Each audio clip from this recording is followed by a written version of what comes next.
Oke, bismillahirrahmanirrahim. Assalamualaikum warahmatullahi wabarakatuh. Syukron hamdanillah amma ba'du. Pertama kali harus saya kenalkan dulu ya, supaya lebih kenal akrab. Nama saya Muhammad Nizar, saya dari Cirebon, Jawa Barat. Saya ini alumni dari Madrasah Aliyah Akselerasi Amatul Ummah di Pacet, Mojokerto.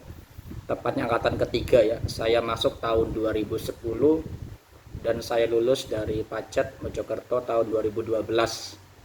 Sekarang saya sedang melanjutkan pendidikan di doktoral UIN Sunan Kalijaga dengan program beasiswa LPDP dari Kementerian Keuangan. Baik, teman-teman santri sekalian, kalau bicara masalah bahasa, language itu berakar dari satu bahasa ya.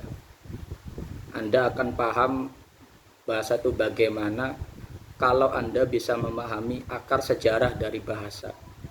Pada intinya, ketika Nabi Adam ciptakan, itu ada firman Allah, wa 'allama Adamal asma'a kullaha. Jadi Allah itu memberi nama-nama di sekitar yang ada di Nabi Adam. Jadi kan bahasa itu dari Allah. Nah, pertanyaannya, kalau satu bahasa dari Allah, satu bahasa yang dipakai Nabi Adam, kenapa zaman sekarang banyak sekali bahasa? Ada Prancis, Inggris, Arab, dan sebagainya. Dan juga harus dibedakan antara bahasa dan dialek. Nah, ini akan lebih tajam lagi kalau Anda membaca buku-buku tentang pengantar linguistik ya, seperti karyanya Ferdinand de Saussure. Oke, kita kembali ke sejarah bahasa ya, dan urgensinya, kepentingannya untuk dipelajari. Menarik juga, sekarang saya sedang menulis disertasi tentang bahasa juga dalam bidang hadis. Perlu diketahui untuk teman-teman santri sekalian, dalam contoh bahasa Arab, satu kata dalam bahasa Arab itu akan sangat bermakna, beranak-anak, bahkan beranak-anak bercucu-cucu. Misalkan, jika beda harokat antara doroba memukul, telah memukul, dengan doroba yang rohnya ditasdid, itu akan beda. Kalau doroba telah memukul, tapi kalau doroba sering telah memukul, jadi akan bermakna sering. Litaksiri wuku'ihi, menandakan sering terjadinya pemukulan. Itu padahal hanya penambahan tasdid pada huruf ro, itu akan jauh maknanya berbeda. Contoh lain, doroba dengan doroba beda. Kalau doroba telah memukul, kalau doroba saling memukul. Nah, itu kan hanya beda alif setelah huruf dot. Nah, hanya perbedaan sedikit saja akan bermakna jauh sekali. Jadi bahasa itu luas. Anda kalau ingin memahami suatu ilmu pengetahuan tanpa ada bahasa, itu percuma. Anda ingin memahami kuliah di kedokteran, tapi tidak bisa memahami bahasa pengantar di kedokteran, misalkan bahasa Inggris atau bahasa Prancis atau bahasa Belanda yang dipakai istilah-istilah asing. Misalkan di Kalimantan, di daerah Sulawesi itu terkenal dengan kata forok, itu garpu. Itu forok itu dari bahasa Belanda. Karena penyebaran suatu bahasa itu juga salah satu dampaknya dari penjajahan. Kita dijajah oleh Belanda 3,5 abad. Sebenarnya bukan dijajah ya, mereka itu hanya berdagang tapi dengan cara yang tidak benar, itu bahasanya itu ya. 3,5 abad pasti ada beberapa bahasa Belanda yang melekat di kehidupan kita. Contoh, ada stasiun di daerah Jawa Barat, itu stasiun Lampegan. Lampegan, itu kan lampunya nyala. Akhirnya orang sekitar menamakan stasiun Lampegan. Banyak sekali bahasa yang beredar. Anda kalau pindah antara Surabaya dan Madura, nggak usah jauh-jauh ya. Surabaya itu kan identik kota pahlawan, arek-arek Surabaya.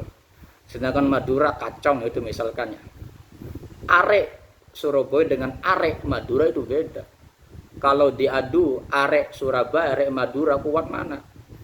Ya kuat arek Madura. Kenapa? Karena arek di Madura bermakna celurit dan arek di Surabaya bermakna anak-anak, beda ya. Kalau arek celurit dicelupkan ke laut dan arek Surabaya dicelupkan ke laut, ya jelas arek Surabaya mati. Arek Madura masih hidup, karena arek bukan bermakna orang di Maduranya. Paham ya? Itu bahasa yang berbedaan saja, yang bertanggaan, bersebelahan itu ruangnya jauh berbeda. Ini mengapa kita perlu mempelajari bahasa ya. Jadi Anda sekalian tirulah Kiai Asep. Jadi satu keyword dari saya, kalimat kuncinya begini ya. Harus Anda pahami betul-betul, dimasukkan ke dalam otak, turun ke hati, jadi kehidupan sehari-hari. Begini, dengarkan, Anda tulis. Kalau ingin menguasai dunia, kuasai bahasa. Saya ulangi ya. Kalau ingin menguasai dunia, kuasai bahasa. Jadi tanpa bahasa Anda nggak bisa menguasai apapun. Anda ingin pergi kemana, nggak ada bahasanya, Anda nggak bisa hidup. Walaupun Anda mempunyai nilai matematika yang tinggi, fisika tinggi, nilai sains tinggi, atau IPK di ijazah Anda itu tinggi, tapi tanpa penguasaan bahasa Anda bisa apa? Selain bisa mangap, melongo, dan sebagainya. Itu pesan dari saya ya.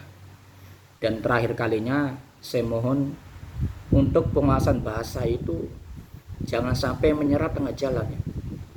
Karena bahasa dari tahun ke tahun itu akan mengalami polarisasi. Apa itu polarisasi? Mengalami perubahan. Contoh dalam bahasa Indonesia itu kita kata dengan EYD, ejaan yang disempurnakan. Kata milenial pada tahun 60-an itu belum dikenal. Apa sih milenial? Baru kata milenial menjadi primadona, dikenal banyak orang ketika tahun 2020 ke atas. Seperti halnya Kamus Bahasa Indonesia KBBI itu dari tahun ke tahun, dari masa ke masa akan mengalami edisi revisi. Itu masalah bahasa saja mengalami edisi revisi KBBI. Edisi revisi KBBI edisi 1 sampai sekarang edisi kelima. Untuk bahasa Arab juga ada. Bahasa Inggris nggak kalah. Kalau Anda mempelajari bahasa Inggris, saya sarankan Anda harus minimal mempunyai kamus John Ecole, itu standarnya ya. Kalau ahli ya John Ecole, Merriam-Webster, atau ya kalau ada uang sedikit dicelengi sehari 1.000 atau sehari 5.000 nyelengi untuk beli buku, beli kamus. Anda beli kamus Oxford yang edisi ke-9 minimal ya, terbaru, karena untuk Oxford yang edisi ke-9 itu edisi terakhir, yang terbaru yang sering dipakai oleh international student di berbagai negara ya. Pertanyaannya, Pak, kenapa sih bahasa yang dijadikan rujukan dunia internasional itu bahasa Inggris, bukan bahasa Madura Pak, bukan bahasa Surabaya Pak, yang dengan lebih akar dengan cacu begitu Pak? Ya karena orang-orang Inggris tuh menyebar ketika zaman itu, tanda kutip, menjajah banyak negara.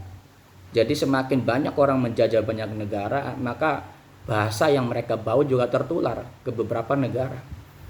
Itu salah satu sebab utamanya kenapa bahasa Inggris menjadi bahasa internasional. Ya kalau Anda yang menginginkan bahasa Madura, bahasa Surabaya menjadi internasional, ya orang Surabaya harus menjajah seluruh dunia. Tapi saya rasa untuk menjajah dengan secara fisik nggak mungkin ya. Bagaimana supaya bahasa Surabaya, bahasa Indonesia menjadi internasional? Ya Anda harus menjajah dengan cara ilmiah. Ilmiah bagaimana? Ya Anda keluarkan prestasi. Oh ini orang Indonesia. Pasti semua orang akan mempelajari bahasa Indonesia supaya memahami kenapa anak ini bisa, sedangkan kita negara lebih maju nggak bisa. Kenapa Indonesia bisa, sedangkan kita nggak bisa. Pasti ketika mereka akan mempelajari kita, langkah pertama itu bagi mereka mempelajari bahasa kita terlebih dahulu. Di sini penekanan pentingnya bahasa ya. Jadi kunci utama. Itu ya saya rasa ya kawan-kawan. Dan terakhir sebelum akhir juga saya sampaikan kepada teman-teman santri, selain pentingnya bahasa, jangan lupa juga greget membaca.